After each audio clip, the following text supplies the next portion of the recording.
Hello, hello. Testing, testing.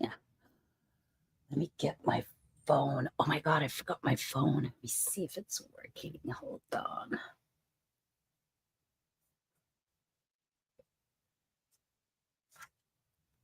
Let's get this going. Let me test it, test it.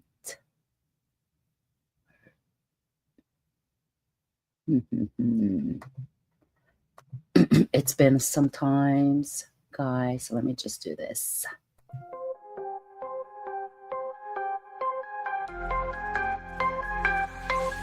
Testing. Testing, testing. Chaque matin, un nouveau mystère.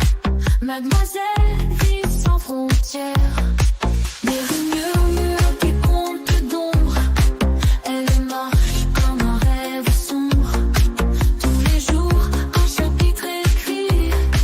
Des légendes que le jour nie. Mademoiselle raconte sa saga. Les histoires que personne ne voit. Dans la nuit, tu dévoileras les secrets cachés sous ta soie.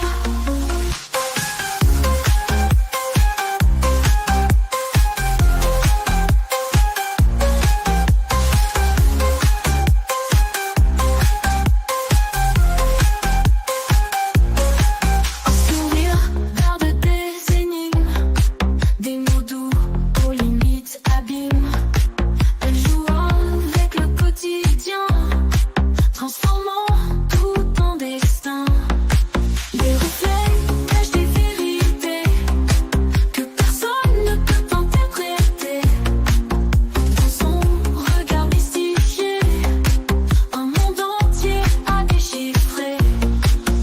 Mademoiselle raconte ta saga, les histoires que personne ne voit. Dans la nuit, tu dévoileras les secrets cachés sous ta soie.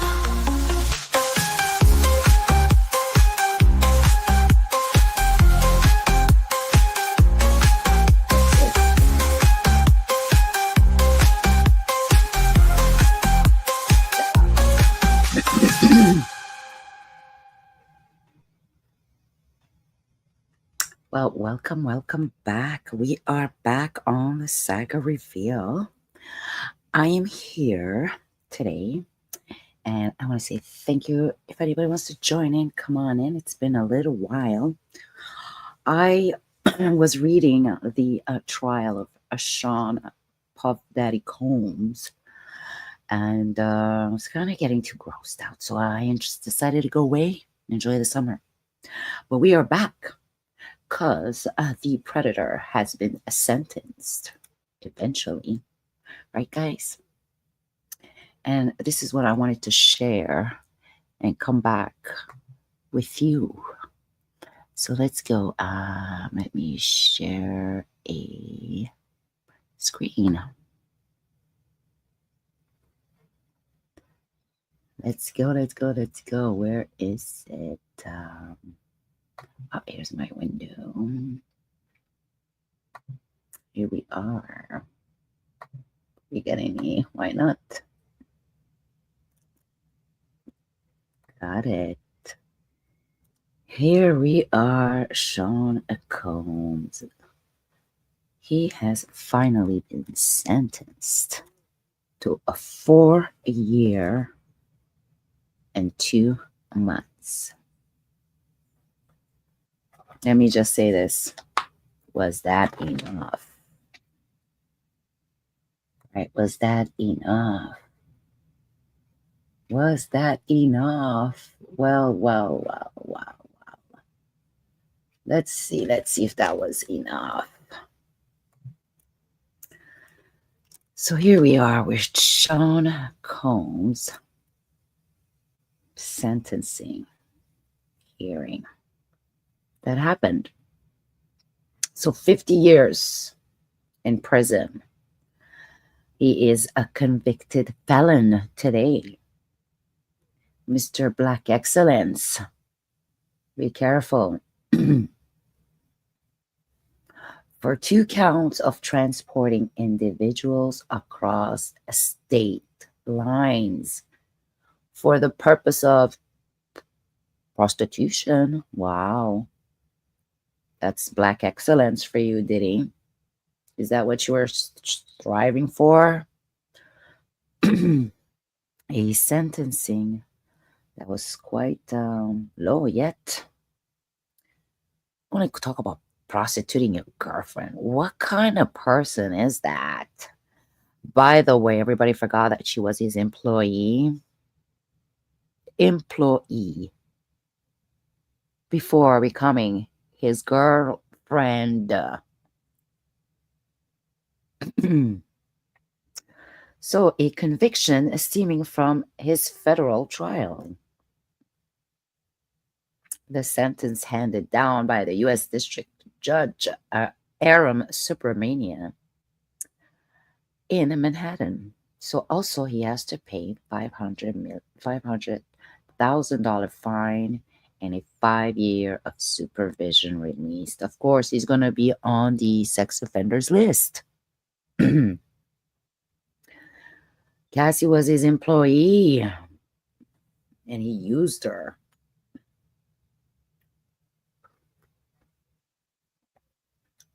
Listen, it's not like Cassie is a 40-year-old or a 30-year-old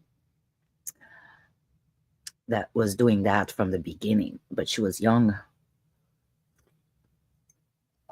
If anybody's having tea, enjoy. I'm having my tea here.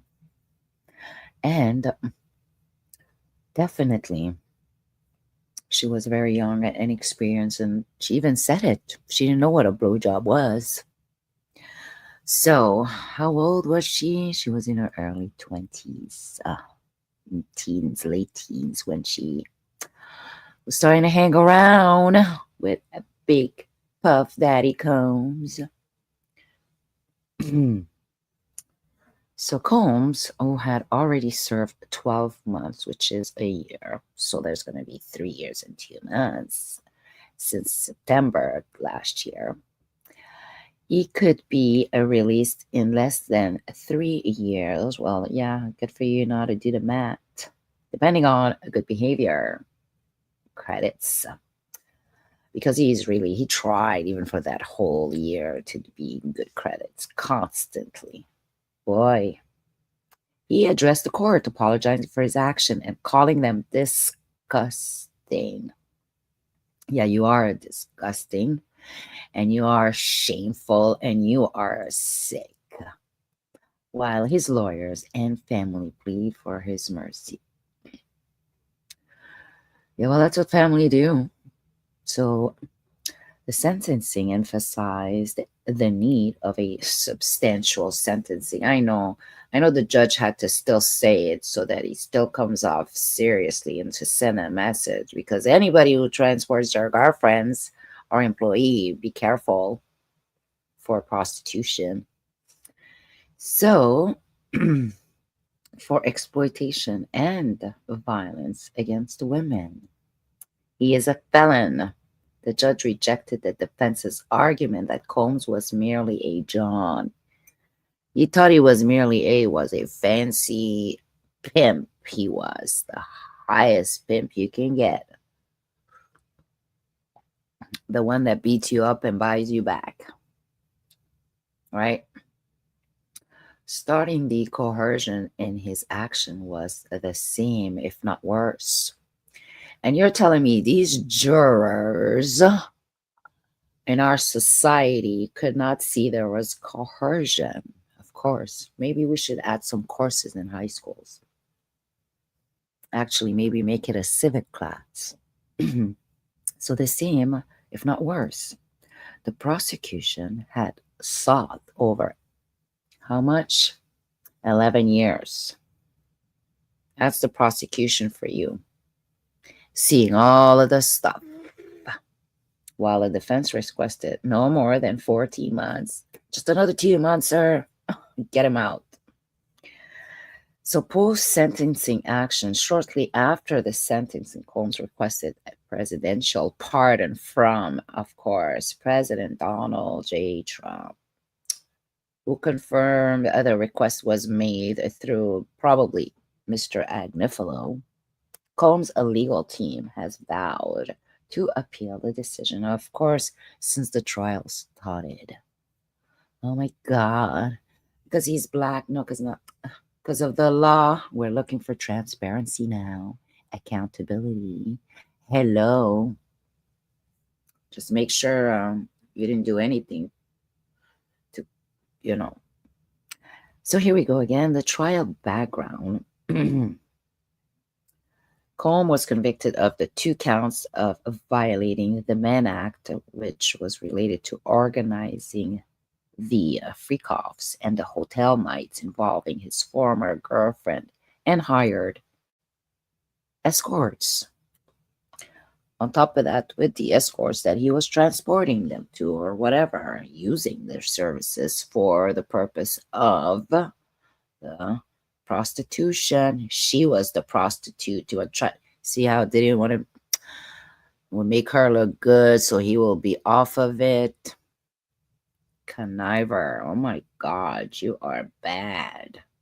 You are bad. You already tried to pull that off, make her look like that. It's your money. Here we go. He was acquitted for more serious charges, definitely. Those jurors were incompetent, or maybe bought off, or maybe tampered with, or maybe we will never know, including sex trafficking and racketeering, which could have held a life sentence. The trial featured testimony from Cassie and other women known as Jane. She actually came out, a couple of them, well, detailing a physical abuse and coercion. So let's ignore CNN for a little bit. But this guy is already asking for a pardon. This is Diddy,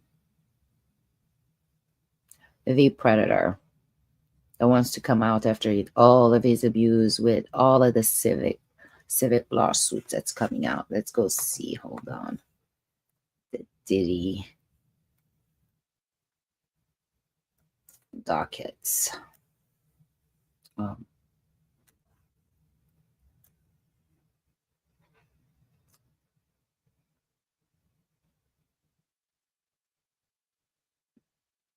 Diddy dockets here. Yeah.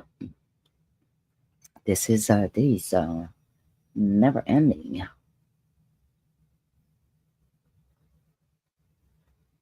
Mm, let's see.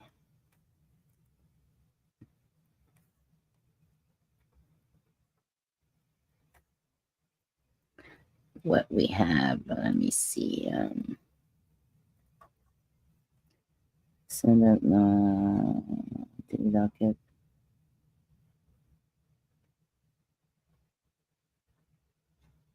I'm already in, so let's go back. Send me a link.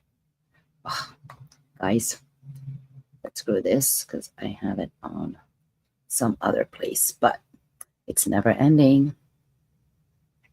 The list of at least 100 people civilly coming after him. So here's Sean Combs.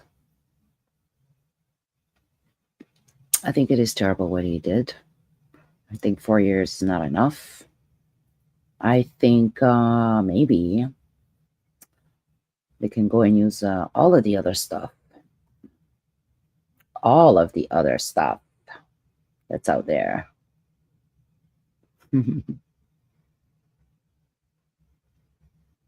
Let's go see Sky News. He did promise in court. He promised he has changed. Oh my God. His kids was the ones that are going to be the most affected, unfortunately. And only to his fault. Nobody else's. There's nobody else to blame. He decided to do all of this on his own. So let's see here. What happened in court after the sentencing hearing? Let's see. Hold on. Let me go down a bit here. The rise and the fall of Combs. Yeah, okay. So what happened in the court after the sentencing hearing? Let me zoom this up a little for you guys too, so it ain't too bad.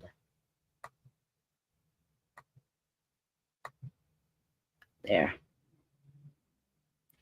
So after a sentencing hearing, lasting 7 hours. Oh my God, it must be the longest one ever because it's special case Diddy, Sean Combs, Mr. I get whatever I want because I am Sean. Jail term of 50 months, so just over 4 years. It was more than his defense had hoped for, but less than the prosecution called for. And then 11 years, definitely more than 11 years. In court, Combs was 55 years old, so it's not a good time to be in jail at 55. Spoke out for the first time, admitting his past behavior was all of that stuff. Disgusting, shameful, and sick. Because you are disgusting, shameful, and sick. And apologizing personally to Cassie, Ventura, and Jane. After all this time, you apologized? I don't know. I wanted to see that one. And Jane, another former girlfriend who testified and anonymously during the trial. Another girlfriend.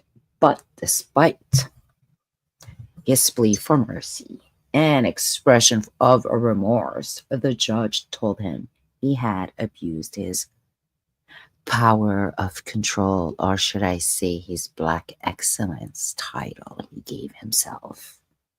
Power and control with women he professed to love. Mr. No Love, and rejected the defense's characterization of, wow, that freak offs, which were basically sexual encounters, were consensual experiences. Yeah, right. And what else? That his was just a sex, drug, and rock and roll story. Ho ho ho ho ho! Nice try. Afterwards, Combs turned toward his family and tapped his heart. I'm so sorry, my heart is broken. He said to his children and his mother, I love you, I'm sorry. Then he told them he will be okay as he gathered his papers and left the court. Bro, you ain't gonna be okay. And at least it's better than you losing your shit on everybody for not getting their way in front of the court. So let's go. What happened? The defense that his defense said judge acted as a 13 juror. Oh, kind of excuses that announce plan to appeal. Well, we already knew.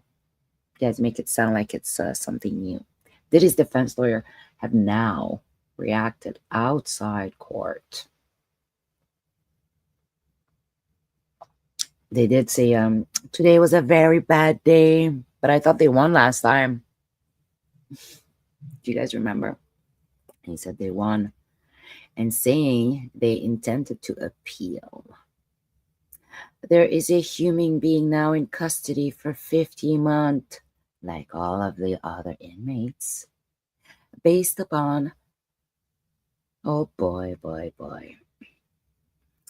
based upon conduct that a jury heard and the jury rejected, said attorney Brian Steele.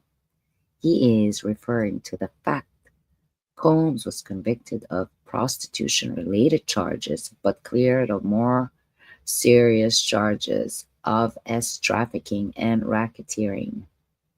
Conspiracy.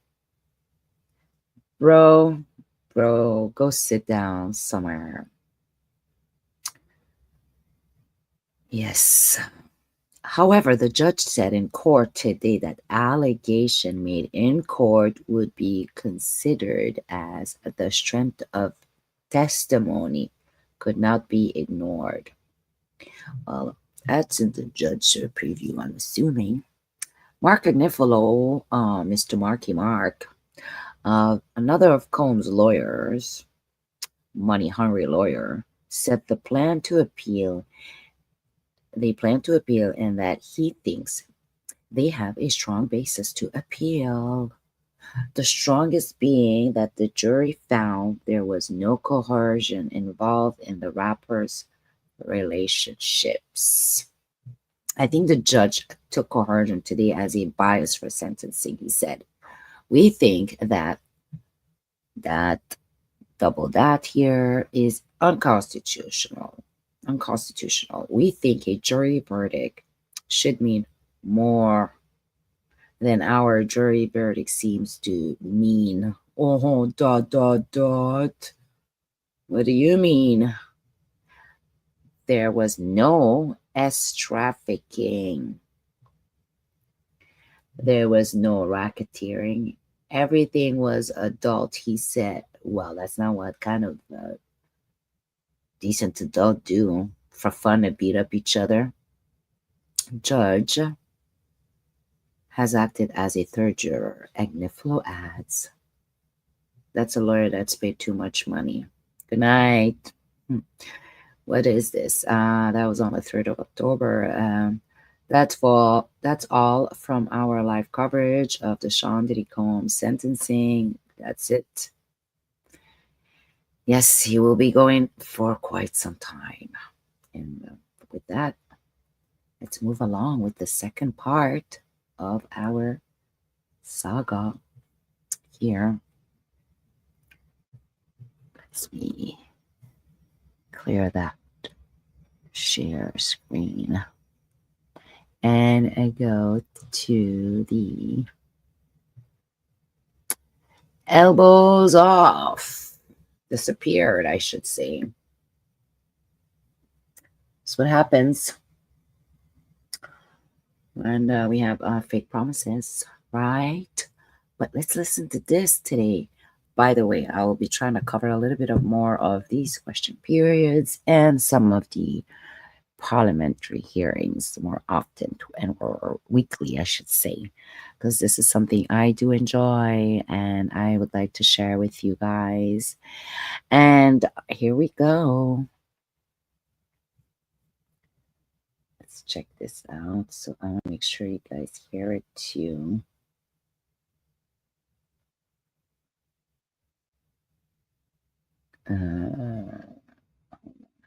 Fix this.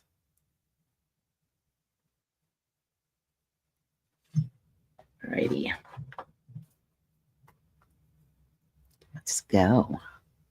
Prime Minister came home empty-handed with more tariffs on softwood and automobiles, but he made a massive promise of $1 trillion of investment that would leave Canada to go to the United States. He said that this would be part of the agreement that he expects to get. So right in the agreement, he's going to commit to moving $1 trillion out of Canada. Yesterday, he confirmed it would be private money. So how is he planning to do that? Is he going to pass a law forcing our pension funds to move their money south? Or is he just going to continue with high tax and anti-development policies that cause investment to flee? Maybe it's already there. Let's see. Let's wait for this ad to go. Mr. Speaker, I was there. And I was there in the conversation with the president. I was there in the conversations in the Oval Office. I was there in the conversations afterwards. And the situation is this. We have the best deal in the world. We're in the process of making it better for the workers in the steel sector, for the workers in the aluminum sector, for our energy workers, for our auto workers, for our workers in forest products, for our workers across this great land, because we believe in Canada. We will not rest until we have the best deal. Hear, hear. What we have is the fastest shrinking economy in the G7 with the second highest unemployment. And he was there. So he has a duty to tell the Canadians, who are the owners of this $1 trillion that he wants to push out of our country, what is in this deal. Because he said it would actually be in the agreement, that he's going to move $1 trillion of private money south. Mr. Speaker, I know the honourable member was not here when this government cut income taxes, cut capital gains taxes, cut the carbon tax. I know the honourable member was not here when this government passed legislation for one Canadian economy and to build major projects across this great land. But the member opposite will be here when this government presents a generational investment budget November 4th, and we hope to have it here. That's it. This was part of today's questions period. So a lot of money going south, and Carney has not kept any of his promises so far. So let me just try to check these ads to move, and let's go back here.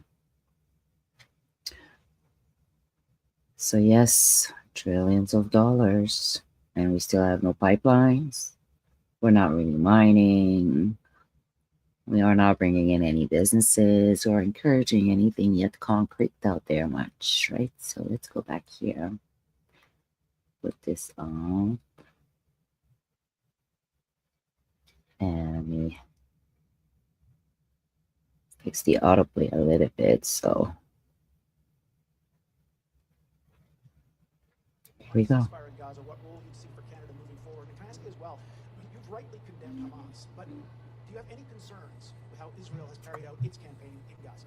Thank you for your question, and first of all, let me congratulate. Hold on, let me start it off first, guys. Just your thoughts on Here we go. Gaza, what role you see for Canada moving forward? And can I ask you as well, you've rightly condemned Hamas, but do you have any concerns with how Israel has carried out its campaign in Gaza? Thank you for your question, and first of all, let me congratulate President Trump on a historic peace deal. This could be the beginning of a very beautiful, peaceful period in Middle East history. Let's all hope it is. But it took his leadership, his diplomacy, and his strategy in order to secure this deal. And it is up to Hamas now to respect its side, hand over all of the hostages, and disarm itself. Good news. Stay behind the line and allow the peace to go forward. We want Palestinians and Israelis to live in peace, prosperity, and harmony. And hopefully there's a very bright future for all of the Abrahamic peoples who cherish the Holy Land. Here at home, I want to condemn again the rampaging anti-Semitism that we have seen in our streets, Jews having to live in terror as these monsters throw Molotov cocktails and shoot bullets at children's schools, at synagogues, and terrorize our Jewish communities. It's totally unacceptable. Canada must always stand against anti-Semitism here and all around the world. Thank you. Yeah, so today was announced the peace deal by President Trump. The Prime Minister came home empty-handed. Let me stop this sharing. Yeah, so yes, what was I saying here? Hold on, let me just go back down here. Yes, the peace deal. We're just waiting. Yeah, we're just waiting to figure out now. All of these hostages, the process, they're going to release them, I guess, to some probably peacekeepers on each side. And looks like the people, even in, how do you call it? Gaza, are kind of tired as well. They were like, it's about time. Like, they never thought this was gonna get ever like stop. So here we are with Fox News sharing the celebration of the people in Gaza. Here, let me just fix the speed play.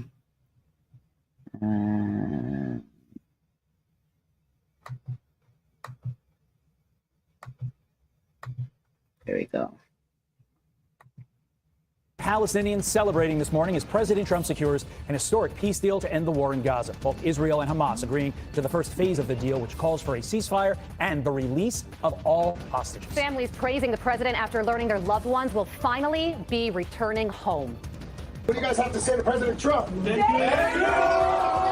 you. We trust you'll fulfill the mission until every hostage, every 48 of the hostages are home. And our commander-in-chief confident the deal paves the way for peace in the Middle East.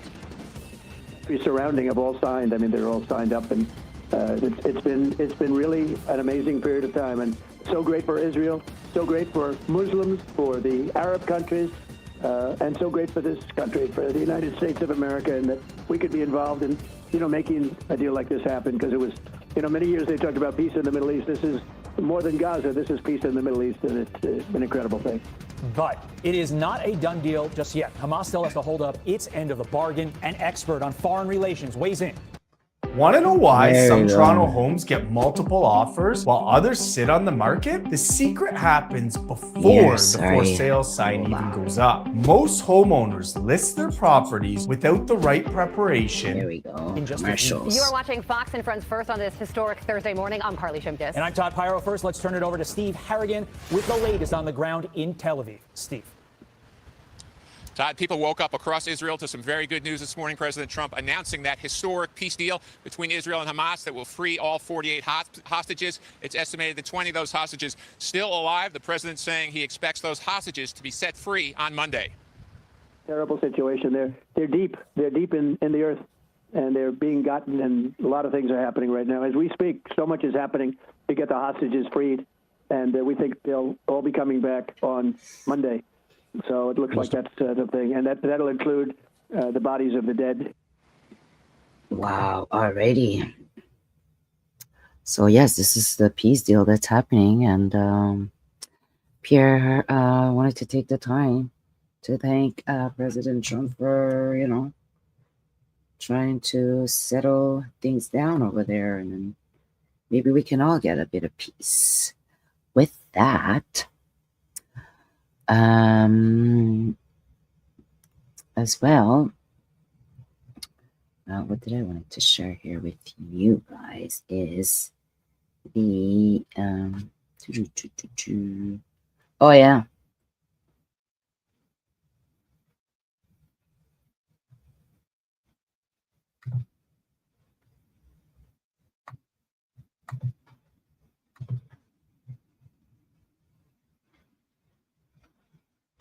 let's go back.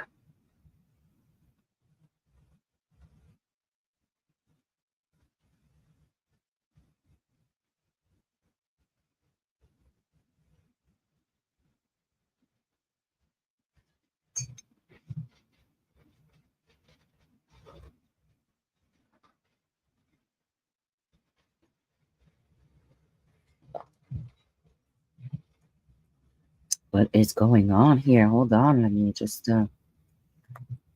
Alberta, so he raises his voice in support of the Alberta's latest pipeline proposal, dismissing concerns of BC's government and Indigenous groups. Okay, gotcha. What else do we have here? One minute.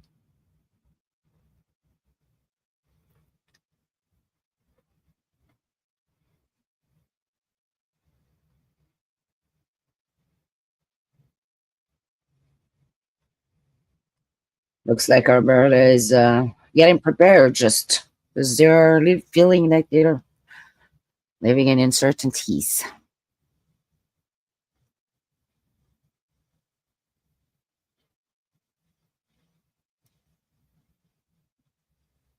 Oh, these commercials every second.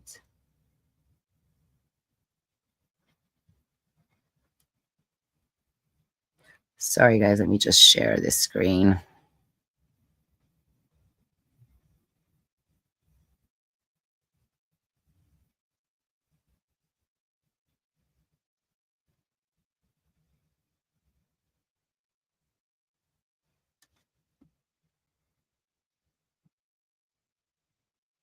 Expected. My apologies. Even if the courts were to decide that their question is constitutional, they have one more, I would say even bigger hurdle, because the act put together by the UCP government says that there can only be one petition at a time. There cannot be two competing petitions. And since our petition has been approved, they probably will not be able to file theirs because it would be considered as a competing petition. The group expects to get as many signatures as possible before the October 28th deadline, in anticipation of some signatures being disqualified. Travis McEwen, CBC News. Interesting. Well. What else do we have here? A 59. Charges of sex assault and unlawful confinement have been stayed by a Manitoba judge against former fashion mogul Peter Nygard. Nygard, of course, has faced sex charges in a few jurisdictions. He was sentenced last year to 11 years for sex offenses in Ontario. He's still facing charges in Quebec. He is facing possible extradition to the U.S. on other charges. He was charged here with assaulting a complainant in 1993. She came forward in 2020 or 2021, and the charges against him were sex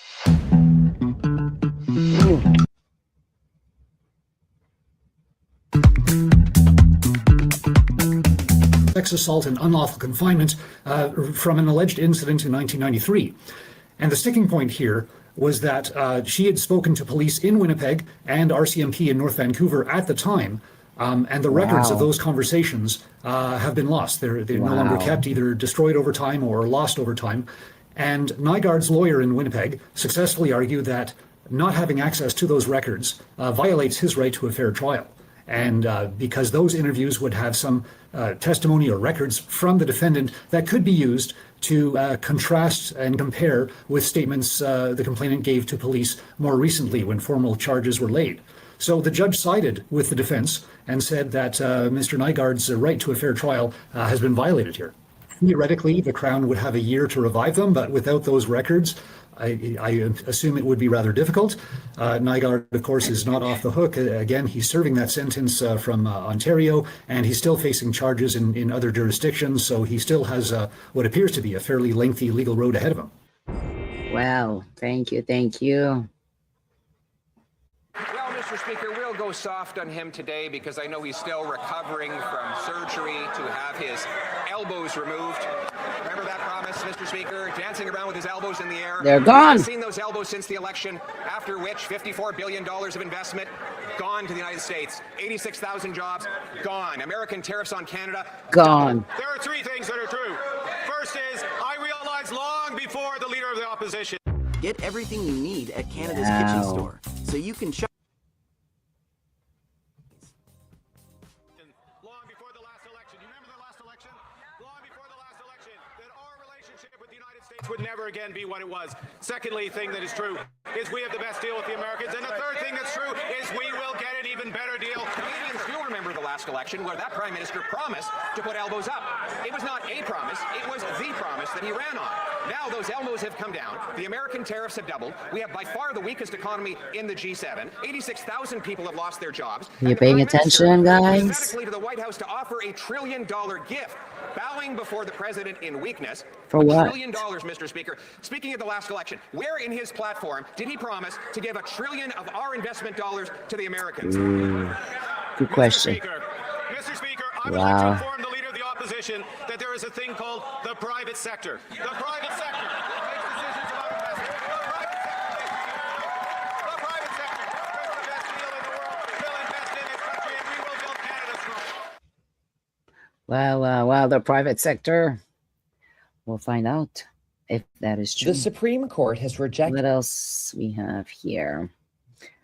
The Premier of British Columbia is behaving in a way that's unconstitutional and un-Canadian. Everybody's been talking about how we can work together to expand new markets. I can tell you that when I go abroad, I support my fellow premiers. I talk about autos, I talk about steel, I talk about aluminum, I talk about germanium, I talk about his LNG exports. And so Get everything you need at Canada's Kitchen Store, so you can shop. Everybody wants to bash her up all the time. And yet she's just doing I would say her that job. that's the spirit that people want to see Canadians and Canadian leaders operate in. The province of BC, the Premier of BC, is not a threat to the pipeline project of the Premier of Alberta because there is no pipeline project. The only way currently that project is going forward is with tens of billions of dollars of public money. And if this is in fact another multi-billion-dollar federally funded Alberta project, then where is the multi-billion-dollar federally funded project in British Columbia? It's not the Danielle Smith show, it's the Canadian team. And we all deserve the same opportunity for the same federal funding for our projects as she does for hers. That's not un-Canadian. That is fair.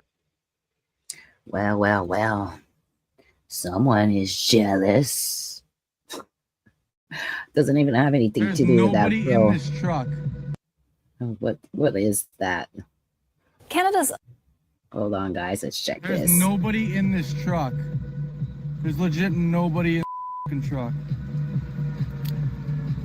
This guy's truck just rolled into the middle into Route 90. Oh, it's his truck. Look at him. Look at him. Wow. He could have killed someone. And it's locked.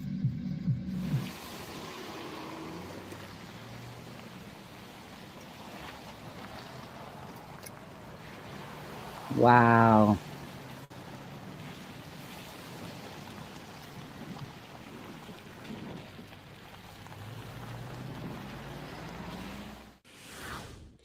Well, well, well, that's sad. Canada's lumber industry has been hit by a new round of. That's what happens with the lumber.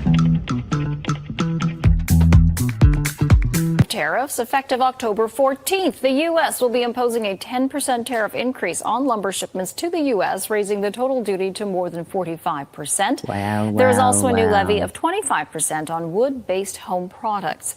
To discuss these new tariffs, we're joined by Brian Menzies of the products. Independent Wow. Wood Processors Association of BC. Thanks for being here. Good morning, Jennifer. So where does this leave Canadian producers of softwood lumber and furniture? Well, I mean, we've gone from 15% in July, 35% to the beginning of August, and now we're at 45%. Our tariffs against our industry has tripled during this very short period of time. We're finding it very difficult to adjust to a new market scenario with this.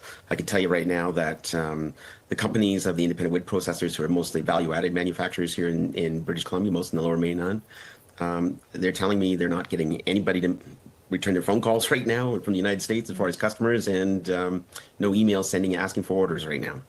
Wow, that is highly concerning. How many members are there? Well, I represent 60 companies. Oh, wow. And they employ just over 3,000 people and contribute about $2 billion to the Lower Mainland economy. And so they're, fairly significant, but they're like small, medium-sized companies. They employ about 50 people, some up to as many as 300, but they're family-owned companies, multi-generation type companies. They've been around for a long time. You can see them all when you start driving along the Fraser River, right? Yeah, yeah, for sure. So the impact is obviously significant. You just said 60, but that's a lot of people that they're employing for sure. I guess when there's having discussions, do you know, with people they normally would have done business with across the line, what is the concern? What are they saying? Just cost? Well, the difficulty was we were just trying to adjust to the new rates of 30. Get everything you need at Canada's Kitchen Store, so you can shop. These commercials. 5%. And there's a lot of discussion about who's actually going to be paying for these rates. And the difficulty you can think of is, we have something for sale for $1,000 on the shelf right now. It's an extra $450 on top of that. That's a lot of money for somebody, a customer, to come along and say, gee, I'll buy that. Instead, they'd probably start looking at something different. For example, wooden floors. People might start looking at plastic products that come in from a different country, like China, for example. And this, to me, is detrimental not only to our forest industry in Canada, but also to the United States. Mm-hmm. Yeah, okay. Prime Minister Mark Carney is heading down to the States to meet with President Trump on Tuesday. How hopeful are you that there will be discussion when it comes to... Oh, already done, girlfriend. Here we go. I guess that would be good enough. And I just want to take the time and share the Northern Perspectives channel with you guys, because today Ryan Davis was at the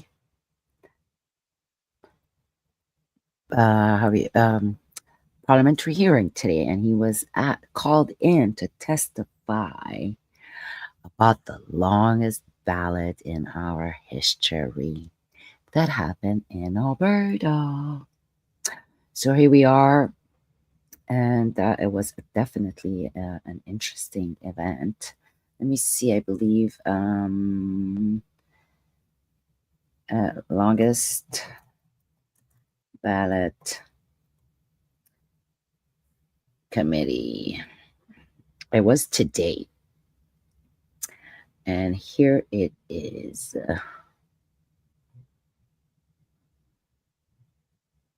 I will just go quickly into a couple of prompts in, and I had a working checkout. No off-the-shelf system could give us what I built with Base 44.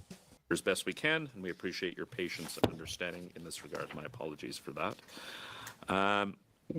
Just as a housekeeping note, the subcommittee on private members' business is meeting in the room at 1:15. So I will be here. We are just waiting for the committee to start. Basically, yeah.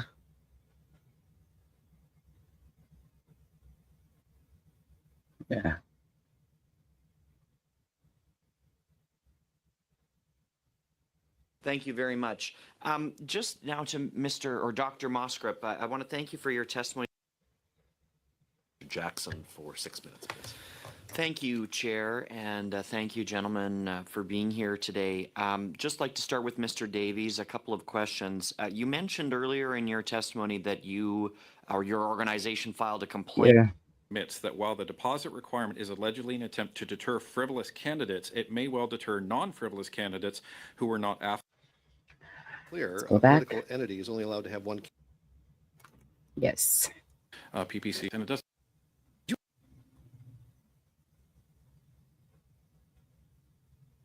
We got it right here.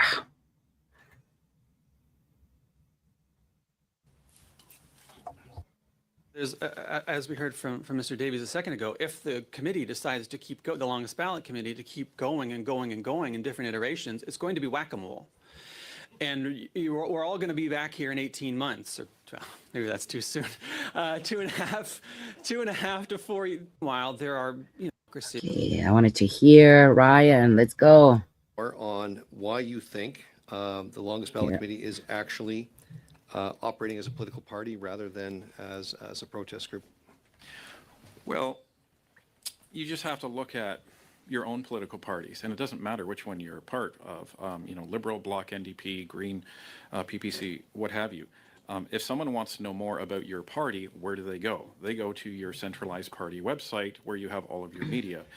And the longest ballot, they were centralized on X, and now they're centralized on Blue Sky.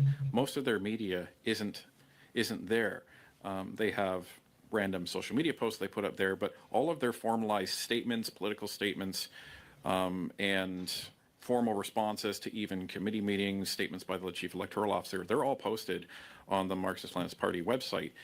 So there's that. So they formalize all of that into one specific website.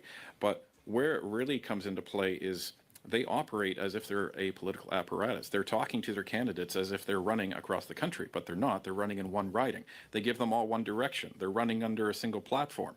They are...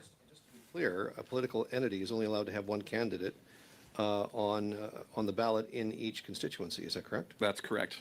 So you believe that because they're either committing an offense by running more than one candidate, or they're failing to register as a party. Is that correct? Correct. The main crux of it is a registered party is only allowed to run one candidate per riding. So they get around this by not being quote unquote registered. But do you think a legitimate candidate gets 0, 1, or 2 votes in an election? I think a legitimate candidate would be embarrassed to get that amount. Monday CRM has the best AI. I would think so. Especially in sales. Hands down. So for me, email. Interestingly, I've been personally quite frustrated since 2017 with the decision by a court in Alberta, which ironically, the witness that was here on behalf of the longest ballot committee is suggesting that people outside of Parliament should be making rules. So here we've had a rule made by a judge in Alberta in 2017, somebody who's not a politician and has never likely run for it, appears to have no political experience whatsoever, has now made a decision to remove the $1,000 bond. I've often thought it was a mistake by the government at the time to not appeal that decision. Can you tell me more? The individual, the case was Kieran Shishkevich versus versus Canada in that particular case. Is there any relation between that, Mr. Shishkevich, and the one that testified here 2 days ago? Sure, he's the brother of Thomas Shikevich, and Wow. That is bad. The biggest thing that jumped out at me in this Looks decision fishy. is actually paragraph 23, where it says the applicant submits that while the deposit requirement is allegedly an attempt to deter frivolous candidates, it may well deter non-frivolous candidates who are not affluent. So, does the longest ballot committee, in your opinion, have anything but frivolous candidates? No. Do you think that, so obviously, from my perspective, this appears to be a well-orchestrated campaign that started well before the, and they knew that they would have to get that $1,000 bond removed, and actually were prepared to go to court. What does that suggest to you about political motivations and the actions of an actual political party? Well, given the fact that they're trying to get all of the requirements removed, this seems to be a well thought out, orchestrated attempt to engage in this. Very well organized. Because after he won this court challenge, did he run in the election?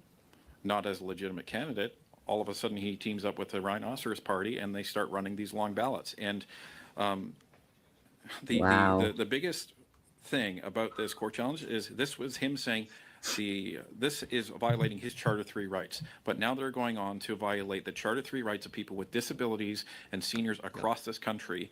And for people to say that this is a small issue, it is not. This is an issue that our forefathers fought for. Yeah. And we need to take that seriously. Couldn't agree with you more. With all of the information that you have from the whistleblower, plus everything that we know in the public domain, is there anything that leads you to believe that the longest ballot committee is actually just a protest, or are they operating with clear and decisive intent?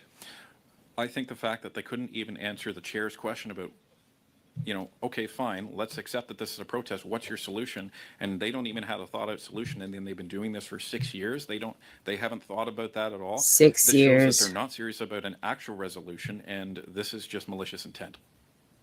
Do you think Thank you so much, Mr. Totally Calkins. agree. I did cut you I thought off the with 3 same thing. seconds left. I do apologize. I'll And give you let's 3 just go seconds more cut the through next time. here. Reacting, but I think the issue here is how do we uphold everyone's Charter 3 rights? How do we protect the people that are most disadvantaged in terms of allowing them their democratic right to vote? That's one of the main concerns here. But we, to the point, we don't go too far in the other direction in overreacting. But I think we need to enforce the act. That seems to be one of the biggest problems we have in this country overall, is enforcing the laws that we do have. And where having an honest review of the Elections Act, there is a determination that there are missing controls in order to do that. We need to come up with new controls and punishment for people who try to weaponize democracy against itself. Thank you very much, Mr. Davies and Madame Normandin. We will move on to Mr. Jackson for 6 minutes, please. Thank you, Chair, and thank you, gentlemen, for being here today. Just like to start with Mr. Davies, a couple of questions. You mentioned earlier in your testimony that you or your organization filed a complaint with Elections Canada regarding the longest It's ballot my favorite actions. part. Can you just make it very clear on the record who specifically you submitted that claim or that complaint to? So we initially contacted Elections Canada by phone to ask them how to report this, and then they provided, I believe it was the email Pay attention address, to the guy in the info@electionscanada.ca. background. That's the mailbox we were advised to send it to.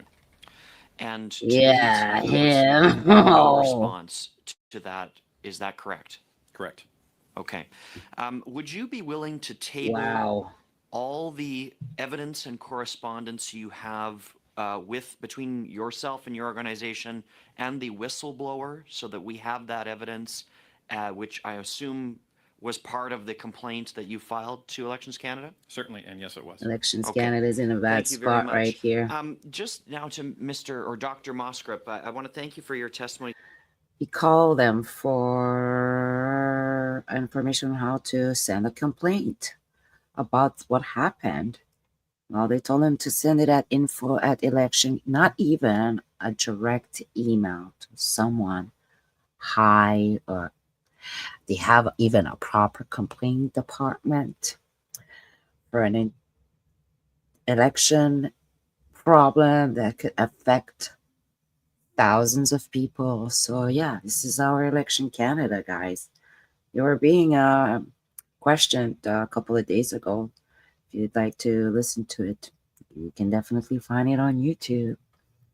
But let's finish up. Today, I was going back and forth a little bit with Dr. Turnbull on Tuesday because Tuesday and it was. I'll read.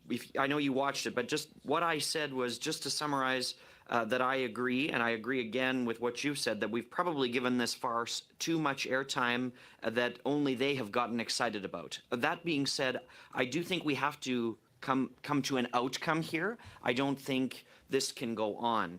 And so to summarize her position, I asked her that she did not support the restriction of signatures to only being able to sign one candidate's paper, but that she would support a change such as one official agent can only be the agent for one candidate. She said absolutely on the official agent piece, and she said that she wished we didn't have to do the piece about the candidate signatures, but unfortunately that's where we are. And so she actually ended up agreeing with both those solutions.